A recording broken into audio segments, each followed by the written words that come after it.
Good? Cool. There you go.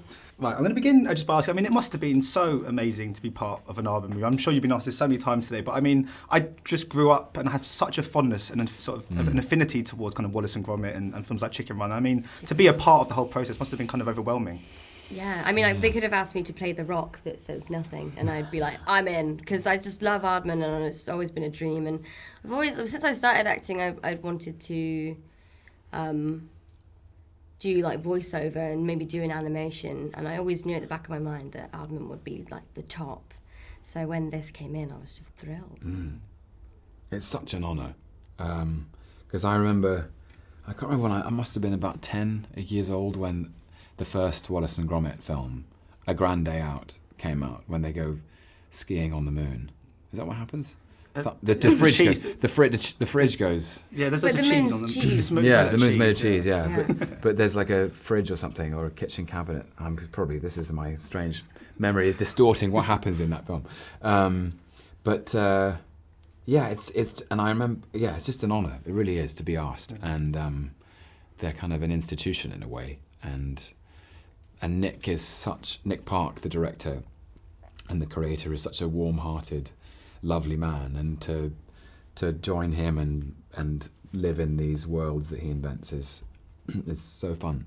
Because I think he's won like 4 Oscars, but he's one of the most humble, just sort of like nice people you could sort of ever hope to meet. Absolutely. Yeah. And I was wondering too, I mean, I'm just talking about your accents. They're quite something, particularly yours, Tom. I mean, what was the genesis behind these particular voices for these characters?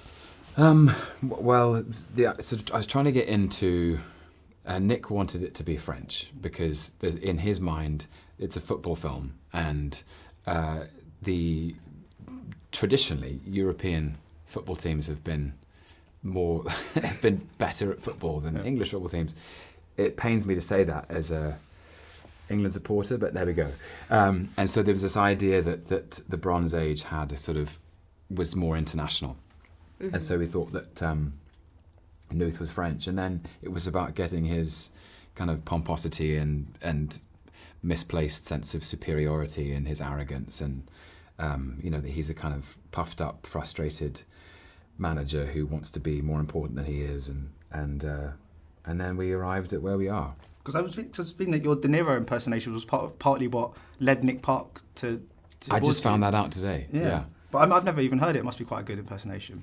I'm not sure I'd agree with that.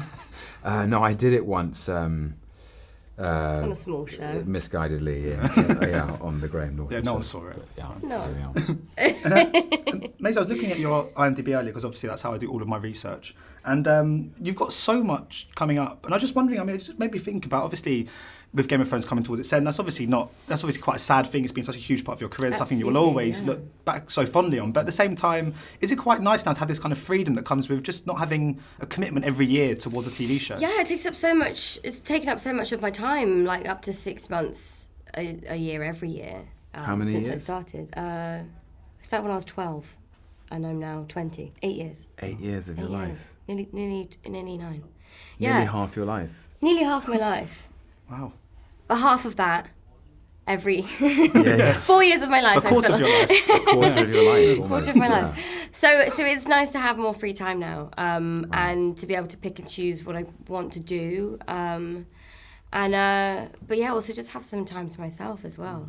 I feel like before Game of Thrones, before all of this started, I was a completely different person. I was a child, and so I haven't had free time or freedom really throughout my whole adolescence. And so now I'm like, I can go away and just enjoy my life. Dye your hair green away from the dye my hair green. Well, I did that. Oh, yeah. They told me off. Oh. Shouldn't do that. Don't do that ever. Don't do that. Okay. I've never done that.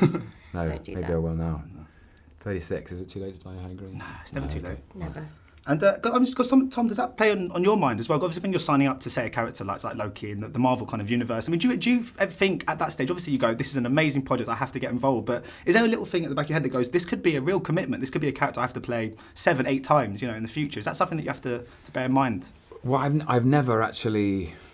That's not a choice I've made, because what's so sort of accidental about Loki is that when I joined the Marvel universe, there was no Marvel universe. I mean, there was, but it was much smaller than it is now.